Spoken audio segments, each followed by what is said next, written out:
Bienvenue à tous, vous trouverez dans cette vidéo une méditation guidée selon les techniques et les enseignements donnés par Paramahansa Yogananda. Ces enseignements sont basés sur des vérités universelles et n'appartiennent à aucune religion en particulier. La tradition yogique dont ils sont issus les met au service de l'humanité tout entière. Si vous voulez profiter pleinement de cette expérience, prenez le temps de passer par chacune des techniques guidées ici. Elles permettent tout ensemble de mieux goûter à ce que l'on appelle l'état de méditation. Cette vidéo contient également une technique de préparation à la méditation appelée Yogoda, qui sert à la fois à nous recharger en énergie et à développer la perception de celle-ci. Pour apprendre cette technique, ouvrez la liste de lecture « Apprendre Yogoda ». Selon la tradition transmise par Yogananda, un chant précède immédiatement la méditation afin d'orienter nos pensées et nos sentiments vers une fréquence propice. Pour sauter cette introduction la prochaine fois ou pour aller directement au début de la méditation guidée, voyez les repères indiqués dans la description de la vidéo ou dans la barre de lecture. Si vous appréciez le contenu de cette vidéo, vous pouvez nous aider en vous abonnant et en ajoutant un pouce. Ananda francophone vous souhaite une belle méditation.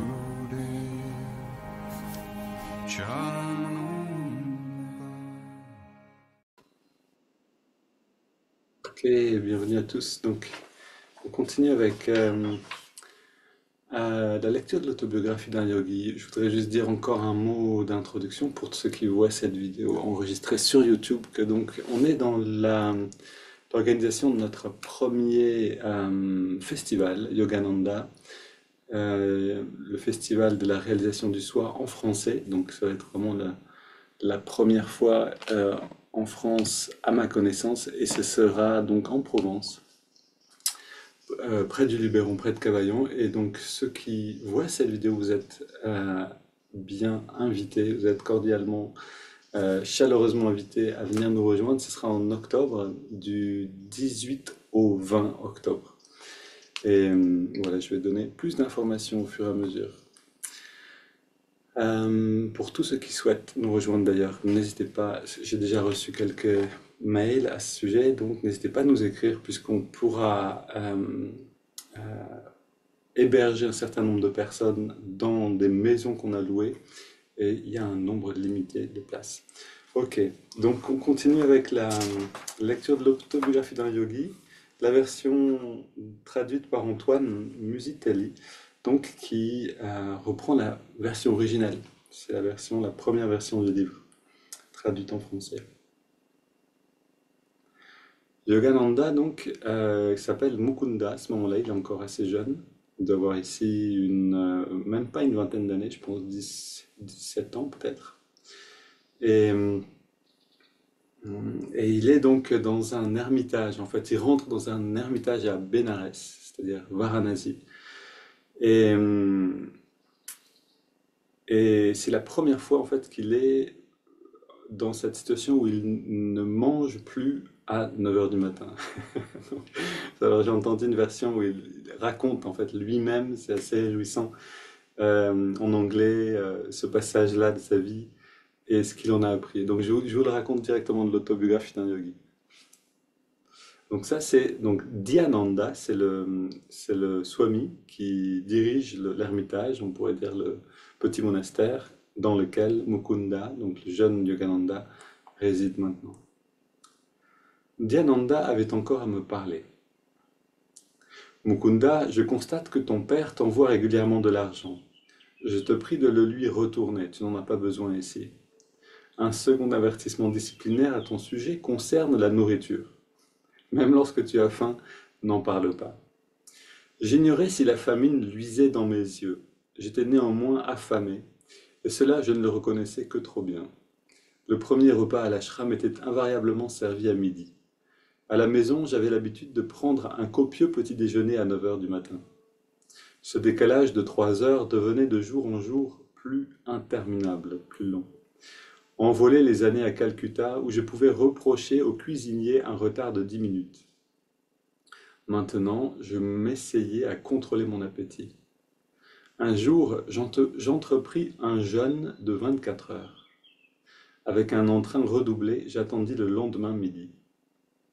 Le train de Dhyanandaji a du retard, nous ne mangerons pas avant son arrivée. Jitendra m'apporta cette nouvelle dévastatrice. En signe de bienvenue envers le Swami qui s'était absenté 2 semaines, de nombreux mets délicats étaient apprêtés. Un appétissant arôme emplissait l'air. Rien d'autre n'étant offert, que pouvais-je avaler sinon la fierté d'avoir accompli un jeûne le jour précédent.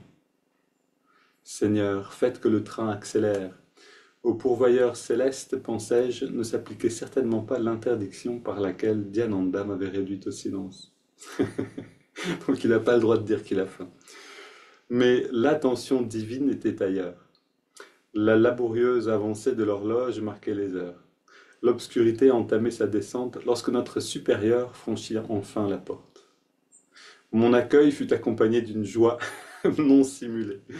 Dhyanandaji prendra son bain et méditera avant que nous puissions servir de la nourriture. Une nouvelle fois, Jitendra s'approcha de moi comme un oiseau de mauvais augure. Jitendra, c'est l'ami de Mukunda, donc de Yogananda, le jeune Yogananda, qui avec lui, qui a pris en fait la décision d'aller vivre dans l'ashram avec lui. J'étais sur le point de m'évanouir. Mon jeune estomac, inaccoutumé à la privation, protestait avec une vigueur tenaillante. Des images autrefois entrevues de victimes de la famine défilaient telles des spectres devant moi. Le prochain décès par inanition à Bénarès va survenir incessamment dans cet ermitage, pensais-je. L'imminente fatalité fut conjurée à 21 h. Appel au parfum d'ambroisie. Le souvenir de ce repas est encore vif en ma mémoire, comme l'un des instants parfaits de la vie.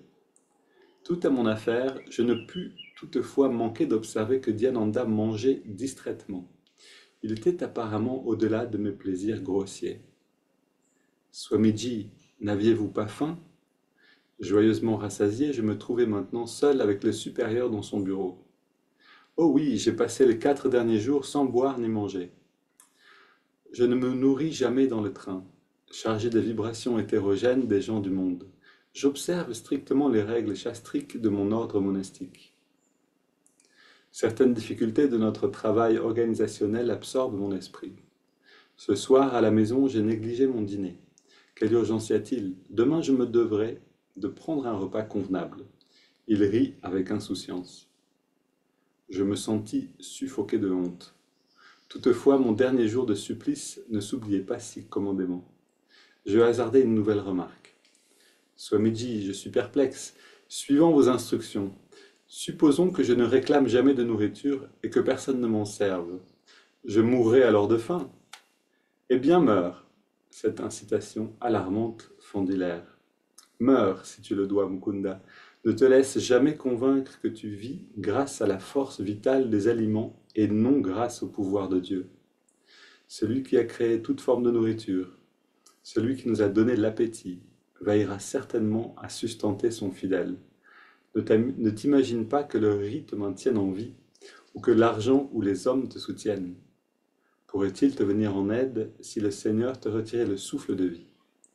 Ce ne sont que ces instruments indirects. Est-ce par ton propre talent que la nourriture se digère dans ton estomac? Utilise l'épée de ton discernement, Mukunda. Tranche les chaînes intermédiaires et perçois la cause unique. Je sentis ces paroles incisives pénétrer jusqu'au tréfonds de mon être. Disparue était l'illusion séculaire selon laquelle les impératifs du corps l'emportent sur ceux de l'âme. En un instant, je goûtais à l'autonomie absolue de l'esprit.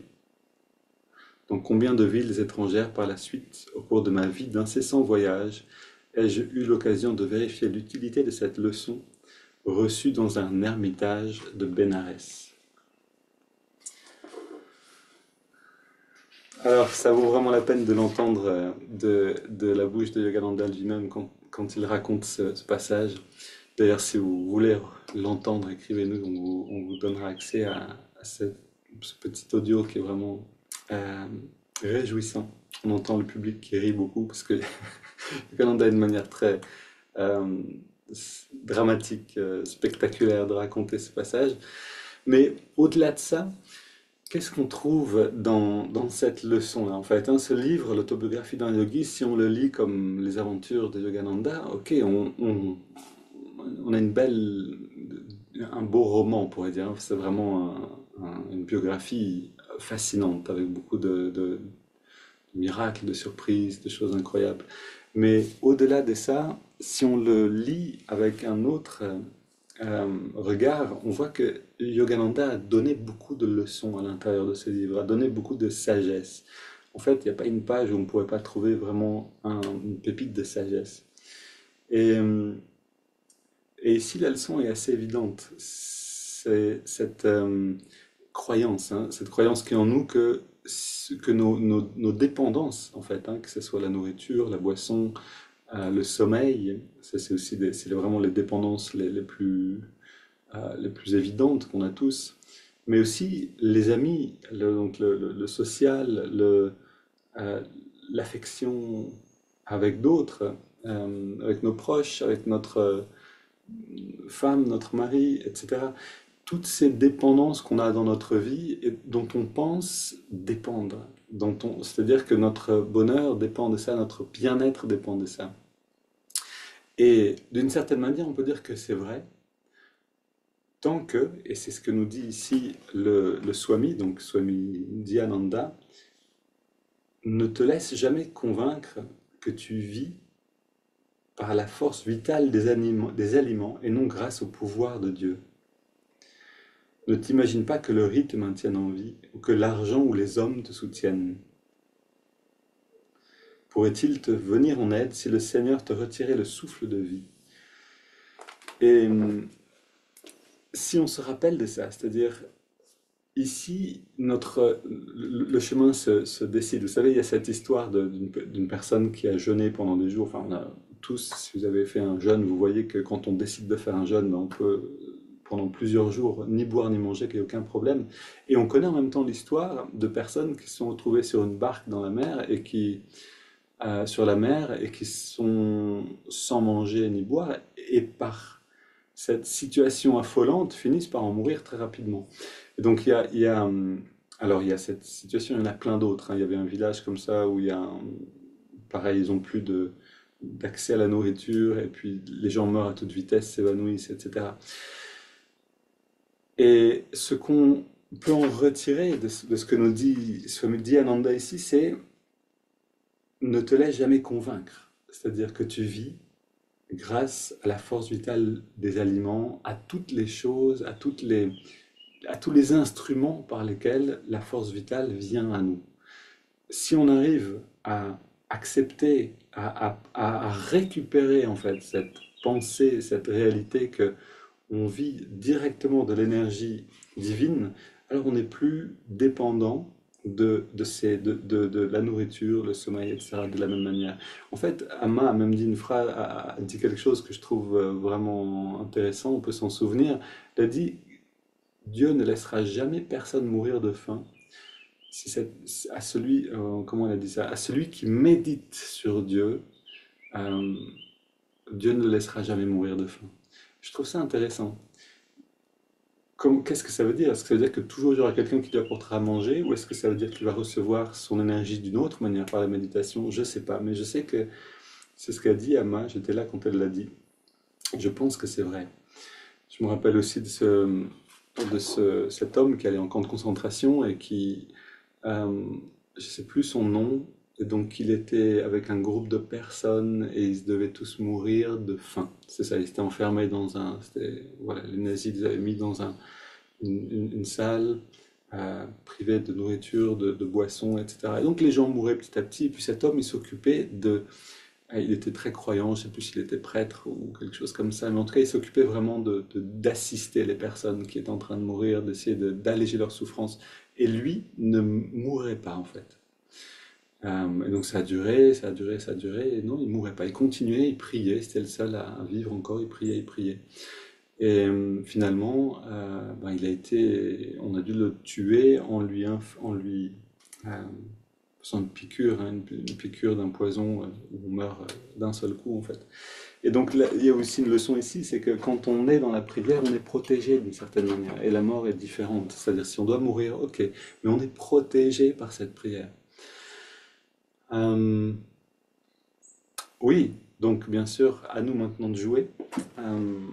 La première manière que Yogananda, pardon, je fais des choses, je pose des livres, la première chose que Yogananda nous donne comme enseignement, c'est justement apprendre à dépendre directement de cette énergie qui vient en nous à chaque instant. On a entendu, donc pour ceux qui ont suivi les leçons, en particulier les leçons en ligne, euh, données par Ananda, donc la première chose qu'on apprend, c'est à savoir et à percevoir que l'énergie vient à l'intérieur du corps. On inspire de l'air par le nez, on mange par la bouche. Et par ici, c'est-à-dire medulla oblongata, juste sous l'occiput ici, on a deux petits creux qu'on appelle la fenêtre du prana, on pourrait dire, ou la porte du chi dans la médecine chinoise. Et c'est par là que l'énergie se déverse à l'intérieur du corps. C'est aussi par là que l'embryon se forme. Quand le bébé se forme, l'embryon, c'est à partir de là que ça se passe. Et donc c'est la porte d'énergie dans le corps. Et donc quand on va pratiquer Yogoda maintenant, on va se concentrer sur cet endroit-là pour essayer de sentir, petit à petit, de faire l'expérience que cette première nourriture, elle arrive par ici. Ok, on va se lever et pratiquer ensemble. Et donc, on commence par justement affirmer l'intention de remplir le corps d'énergie. On s'adresse à la source de cette énergie.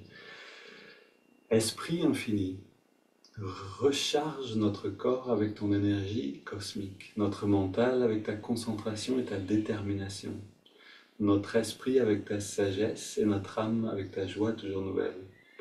Éternelle jeunesse du corps et de l'esprit demeure en nous pour toujours. Vous voyez, cette énergie primordiale, elle prend ensuite plusieurs formes déjà. Elle vient recharger le corps avec l'énergie, recharge le mental avec la concentration et la détermination, l'esprit avec la sagesse, l'âme avec la joie. On peut voir ces différentes qualités que l'énergie peut prendre déjà à l'intérieur de nous. Donc on va la puiser maintenant. Bras tendus vers l'avant, jambes légèrement pliées. Voilà, on inspire par la contraction. On agit sur la force de volonté.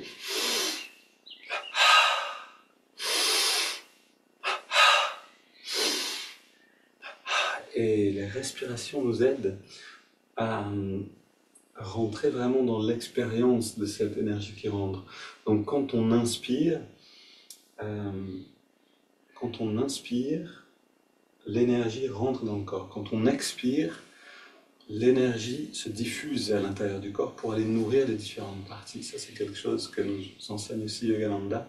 Donc, quand on a besoin d'énergie à un endroit, on commence par inspirer, sentir qu'elle rentre à l'intérieur, et on la place ici dans le plexus solaire, et ensuite, expire, elle se diffuse, et elle va là où elle doit aller. Contracte l'avant-bras, le mollet, cuisse, biceps.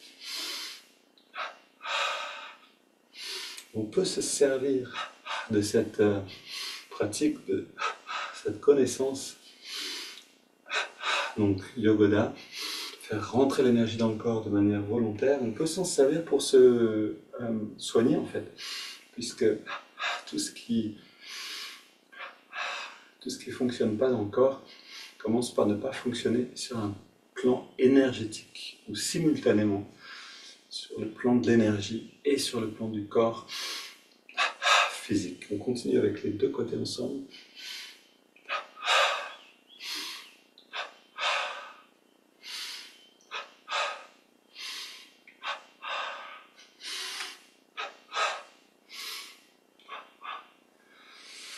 On prend une grande inspire très détendue, on garde l'air dedans et on expire par la bouche, en sentant le bien-être, le gain d'énergie justement. Puis on continue en contractant la fesse gauche, la poitrine à gauche et à droite.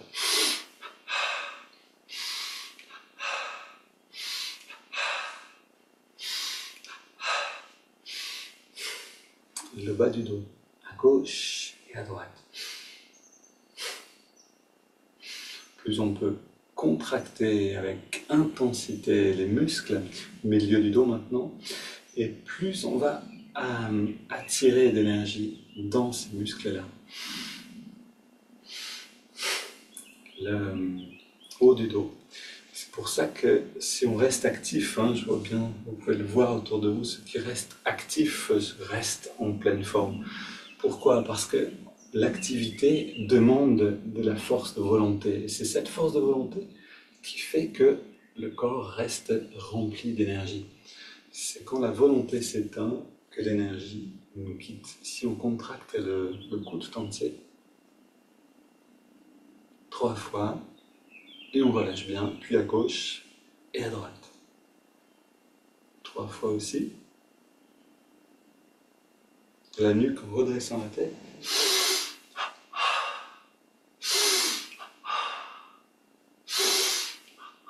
On contracte le cou, on fait des petits cercles dans les deux sens. Puis on laisse très détendu et 3 grands cercles, pareil, dans les deux sens. Les poings fermés, bras tendus vers le sol, double twist. Les hanches dans une direction, les épaules simultanément dans l'autre.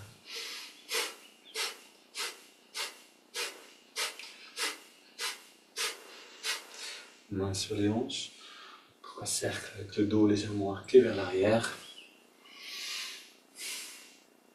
Dans l'autre sens.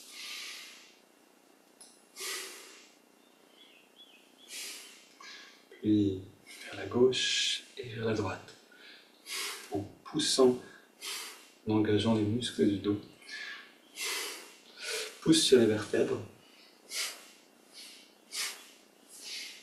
Voilà, pour tous les détails de ce qu'on est en train de faire, bien sûr, allez voir la vidéo, la liste des vidéos Apprendre Yogoda, ou encore mieux, suivez le cours, le premier module du cours en ligne, Chemin vers le Kriya, qui donne vraiment tous les détails de toute cette pratique. On masse le cuir chevelu maintenant avec le bout des doigts. On fait bouger un petit peu la peau sous les doigts.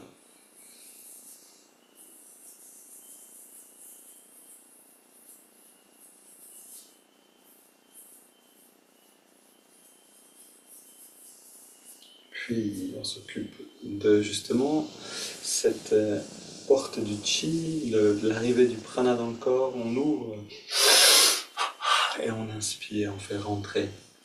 On ouvre en massant dans les deux sens. Et en inspirant, on garde à la fois une tension musculaire dans la nuque pour faire rentrer l'énergie là, pour l'appeler, et en même temps on appuie avec les doigts. Voilà, sentez, c'est subtil, mais essayez de sentir ou d'imaginer sentir au début que de cette manière vous buvez l'énergie. Les biceps, maintenant tous les muscles du corps. Encore une fois. Encore une. Puis le pied gauche. On relâche. Le pied droit. Et on relâche.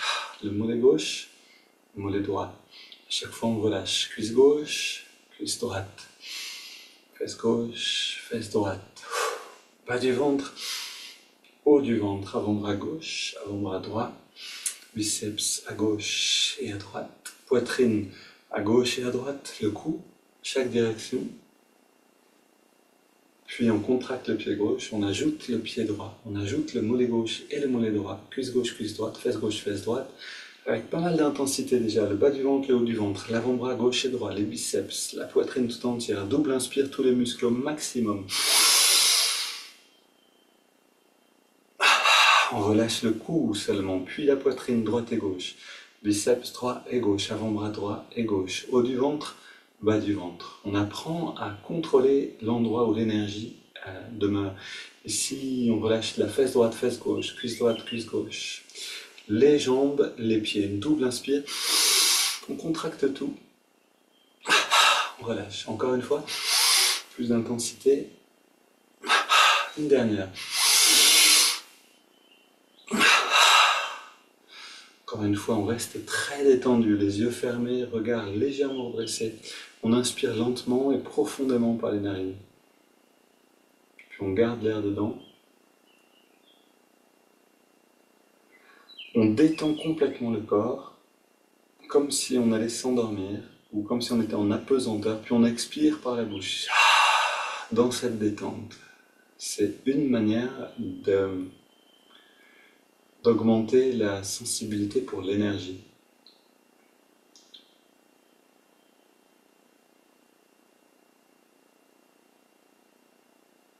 Voilà, restons encore quelques secondes à sentir cette espèce de coussin d'énergie. Certains le perçoivent comme un ballon d'hélium, d'autres comme une sensation d'espace.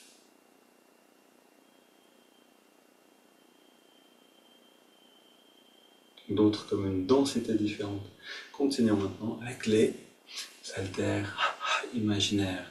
Imaginaires mais bien lourdes, qui demandent beaucoup d'efforts pour être soulevés et ramenés vers le sol.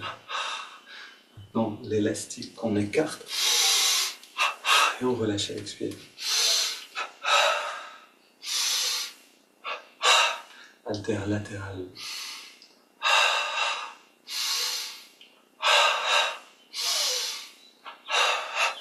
Bras tendus, petit cercle, en augmentant la tension dans les bras, puis dans l'autre sens. Maintenant, haltère les mains vers l'avant.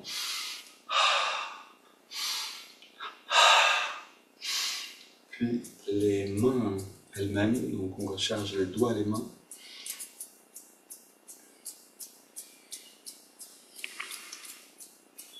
Grand mouvement des bras.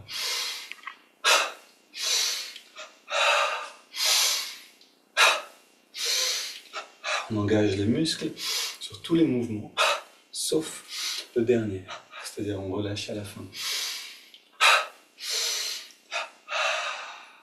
Quand on relâche les bras vers le sol. Maintenant, on soulève un poids dans la main gauche, bras tendu, puis à droite.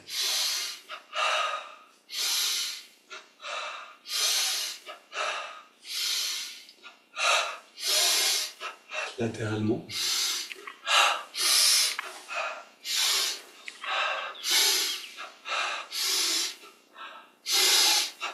Et maintenant, on va chercher un sourire à l'intérieur de nous. On va chercher un bon souvenir, quelque chose qui nous a réjouis. Puis on garde ces sourires, on marche sur place. Je suis positif, énergique et enthousiaste. Pratiquons avec le sourire parce que ça va nous donner cette force de pouvoir sourire vraiment, de pouvoir aller chercher la joie en nous-mêmes, dans toutes les expériences joyeuses qu'on a eues déjà. Donc, pardon, cours sur place.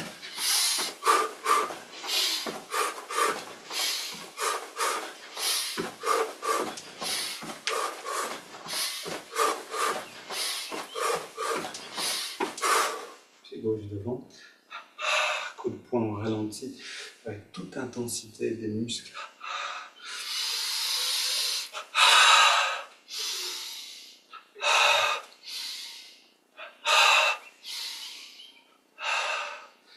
Puis on soulève derrière.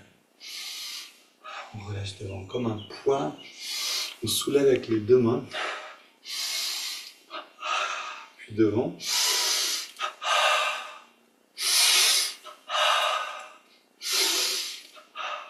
Une grande inspire, recharge de l'estomac. Une grande inspire. Expire. Poumon vide. On fait rentrer le ventre au maximum. Inspire, expire. On fait rentrer et sortir le ventre. Et encore une fois.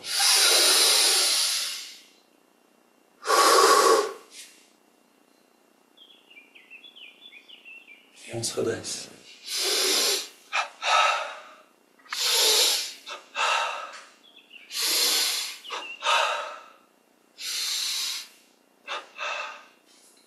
Voilà, on termine avec toujours les premiers mouvements qui nous permettent aussi de comparer l'expérience entre le début et la fin de la pratique. Savoir voir la différence.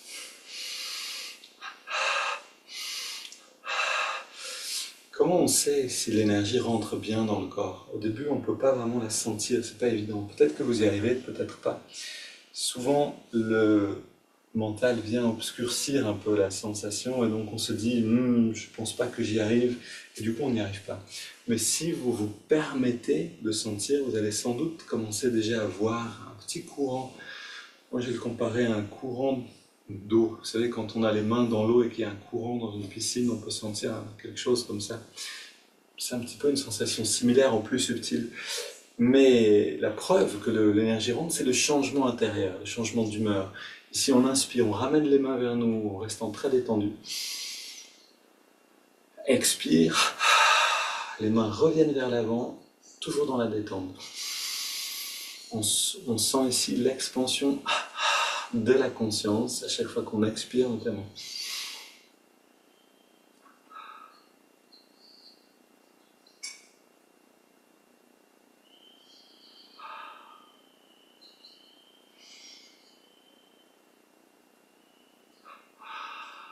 Voilà, on devient plus léger dans notre perception.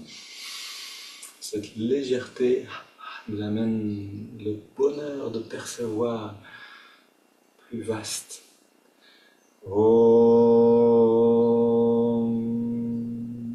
relâche ensuite les mains, les bras le long du corps, complètement détendus.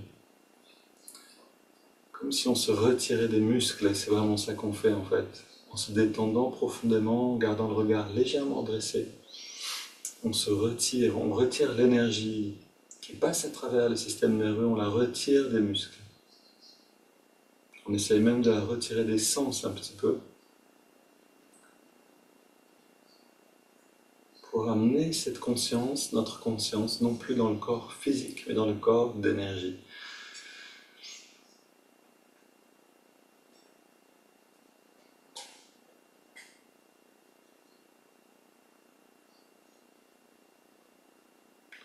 C'est quelque chose de très agréable, de très ressourçant. En fait, c'est aussi de cette manière, donc, quand on dort et qu'on se repose, c'est ce qui se passe, hein, quand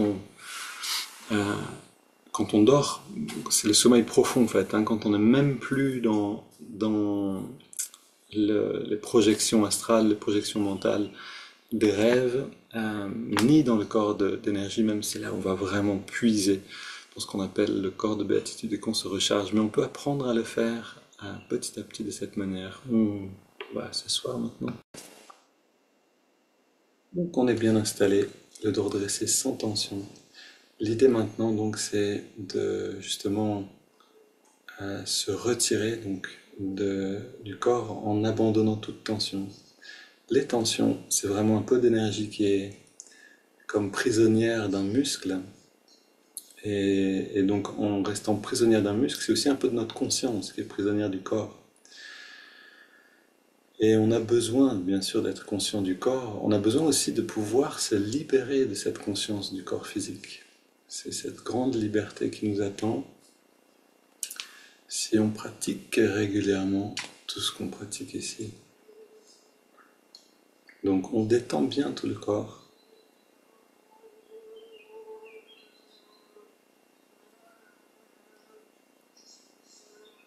Voilà, et comme aujourd'hui on va chanter des ohms, on va pas chanter maintenant un chant, mais on va garder le moment pour chanter Om un peu plus tard et se servir du chant du Om pour s'intérioriser plus encore. Donc, on commence en inspirant profondément et on entrelace les doigts au niveau de la poitrine sur la prochaine inspire. Expire, les mains vers l'avant et on arrondit bien le dos. Inspire, on étire vers le ciel. Expire, on se penche vers la gauche. Inspire au centre. Expire vers la droite.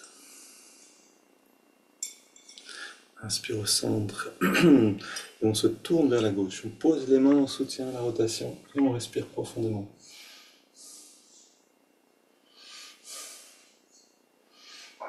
On revient au centre, inspire vers le ciel. Expire vers la droite. Cette fois-ci, on soutient de la même manière.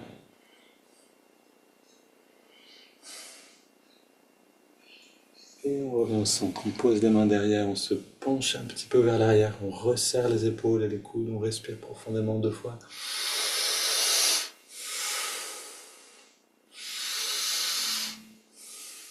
puis on revient au centre. On pose les mains sur les cuisses, paumes vers le ciel. Et là, on s'assure d'être bien installé, très détendu, parce que c'est le décollage littéralement, ou plutôt la plongée profonde. Donc on s'assure d'avoir une bonne posture pour pouvoir l'oublier par la suite. On respire 20 fois maintenant. Inspire par le nez, expire par la bouche.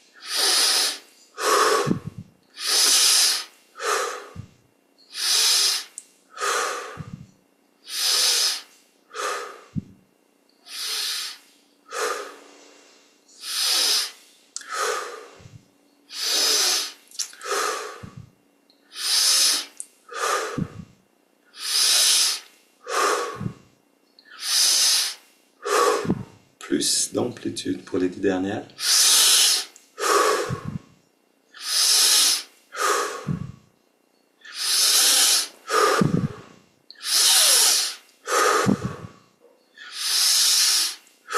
Cinq dernières.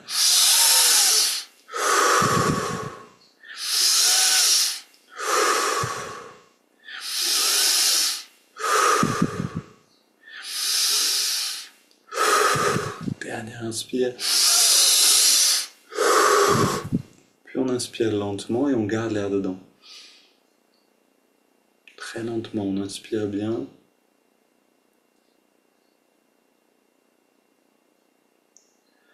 On retient le souffle, on détend bien tous les muscles. On détend encore un peu plus. Puis on laisse l'air sortir sans faire aucun effort par la bouche. Et on s'arrête simplement de respirer. On ressent tout ce qui apparaît là.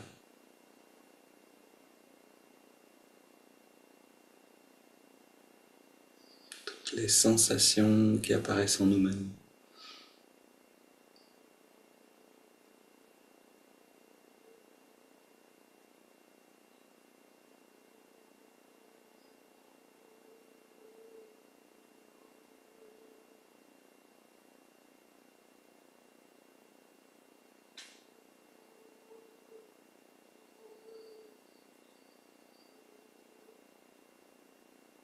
Puis on inspire profondément.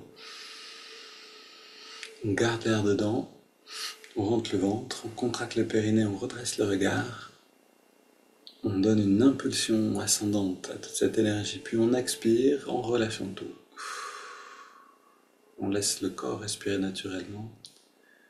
On se détend et on ressent un instant.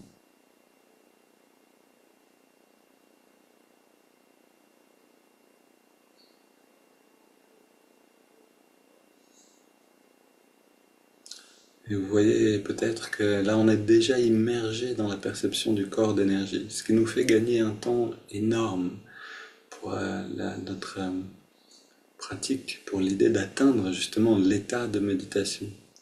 La méditation étant avant tout un état et non pas une pratique.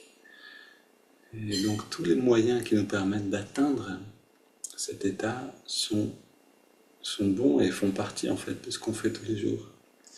Si on prend une double inspire par les narines, on serre les poings, on contracte les bras, les jambes, le torse, tous les muscles.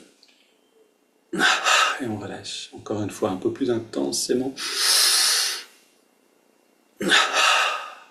Encore une. Voilà, on balaye les dernières tensions avec ça. Et maintenant, dans cette détente, on inspire par les narines sur 5, en ressentant l'énergie qui remonte le long de la colonne jusqu'à la jonction des sourcils. Inspire maintenant.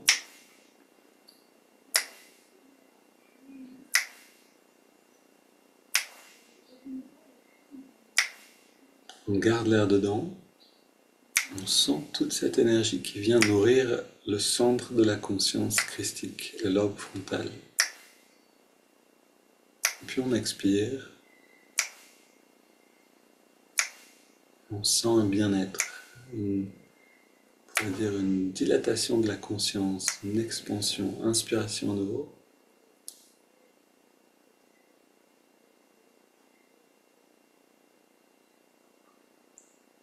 On garde l'air dedans.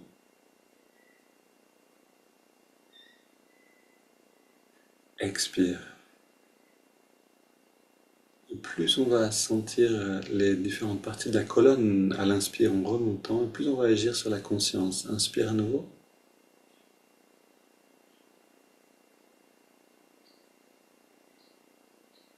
On garde.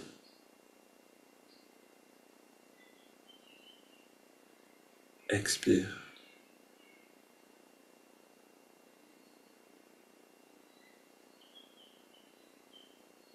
Inspire.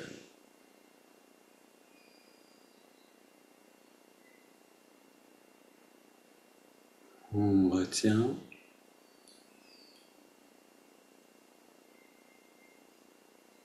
Expire.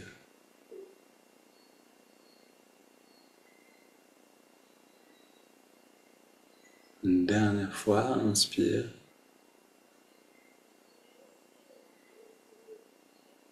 On garde l'air dedans. Et expire. Bien sûr, si ce rythme est trop long pour vous, ou si c'est trop lent, je dirais, que ça vous donne... Vous êtes à bout de souffle, alors il faut aller un petit peu plus vite. On prend maintenant une grande inspiration, puis on laisse le corps respirer de lui-même. Là, on se retire encore une fois complètement du corps. Donc le corps respire de lui-même, on n'a pas besoin de contrôler ça. Vérifiez attentivement, est-ce que vous êtes capable de laisser le corps respirer de lui-même. Quelquefois, dès qu'on regarde le souffle, on interagit avec, on contrôle. Et en fait, c'est une étape très importante. Si on veut pouvoir aller dans l'état de méditation, il faut qu'on arrive à respirer sans contrôler le souffle. Sinon, on garde toujours une tension physique et mentale, et ça nous crée vraiment une barrière en fait. Donc c'est quelque chose qu'on pourrait approfondir, mais je vous dis simplement ici, soyez attentifs, observez, vérifiez plusieurs fois, est-ce que vous contrôlez le souffle ou est-ce qu'il est vraiment aussi naturel que quand vous dormez?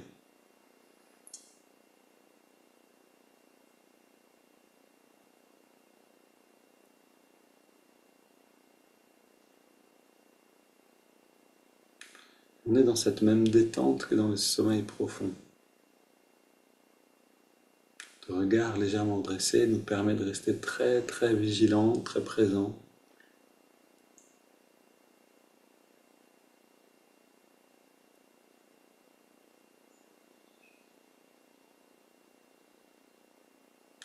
On sent tout le bien-être qui est là et on amène l'attention dans les narines.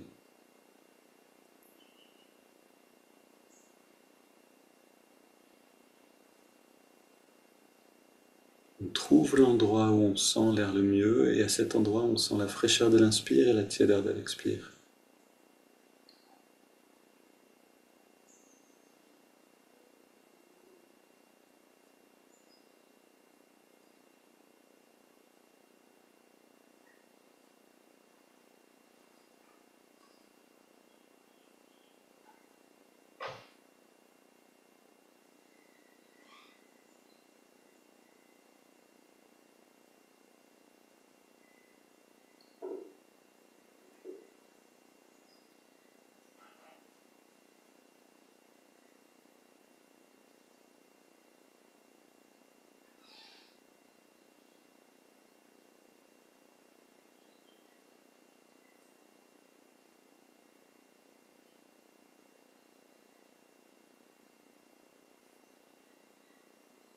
Et on savoure cette sensation, fraîcheur, tiédeur,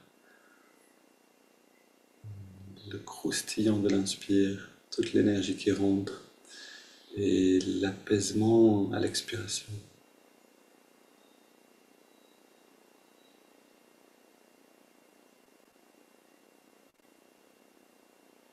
Puis on ajoute le mouvement de l'index de la main droite.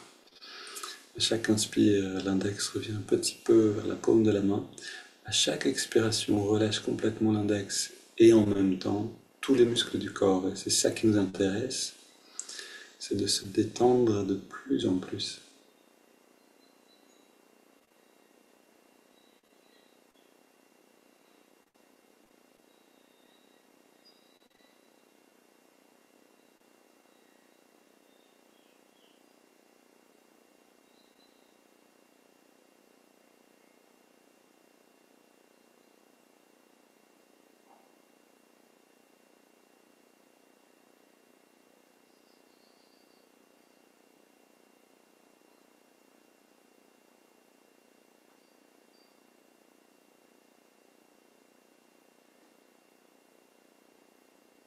tant qu'on n'a pas intégré le mantra, je vous conseille de pratiquer en répétant intérieurement fraîcheur sur l'inspire, puis tiédeur pendant l'expiration, et puis détente profonde après l'expire pendant cette petite pause. Ça peut vous aider à aller plus profondément dans les sensations.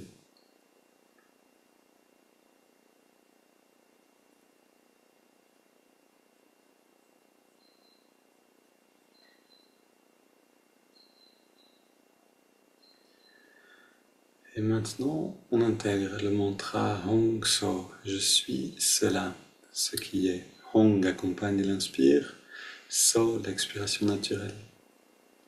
Vérifiez encore une fois, est-ce que vous pouvez pratiquer toutes ces techniques sans contrôler le souffle.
Ah oui, on a oublié les ohms, c'est pas grave. Gardez bien cette intériorité. Et maintenant, on va pratiquer encore 2-3 minutes. Hong So, les 3 techniques, en essayant à la fois de nous détendre plus, d'aller plus dans le souffle et le mantra.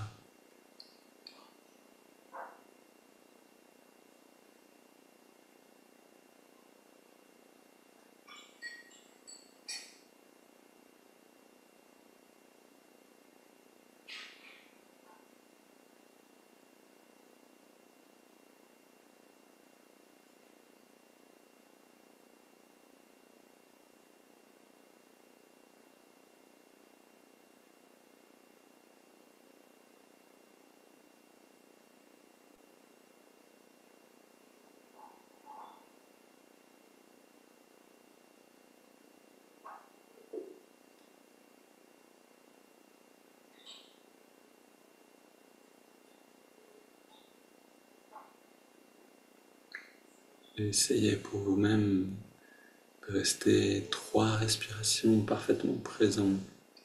Si vous y arrivez, essayez avec 5 respirations.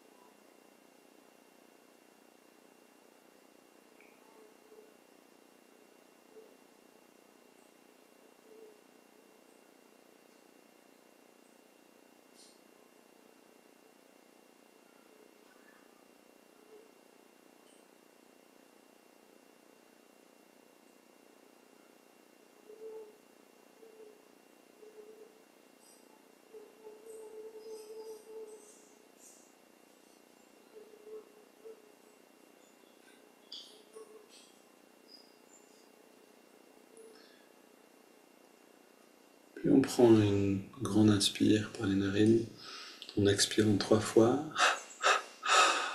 on abandonne un instant le souffle, on arrête de respirer quelques secondes. Comme si on se reposait de la respiration elle-même. Puis on laisse le corps respirer à nouveau, à son rythme, sans effort, sans contrôle, et on abandonne toutes les techniques. On abandonne l'observation du souffle, le mouvement du doigt et le mantra. Et on fait l'expérience de ce bien-être, ce calme qui est là et qui entre en expansion naturellement.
Sentez cette lumière qui grandit, qui déborde au-delà du corps,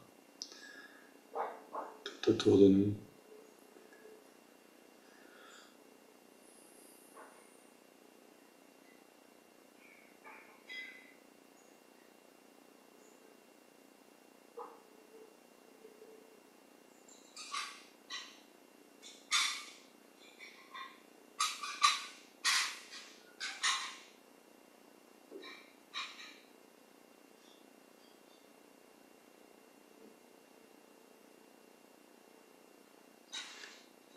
N'hésitez pas à faire durer ce moment-là, c'est maintenant que commence la méditation. Et ce moment est précieux, une nourriture pour l'esprit, pour la conscience. Belle journée à tous.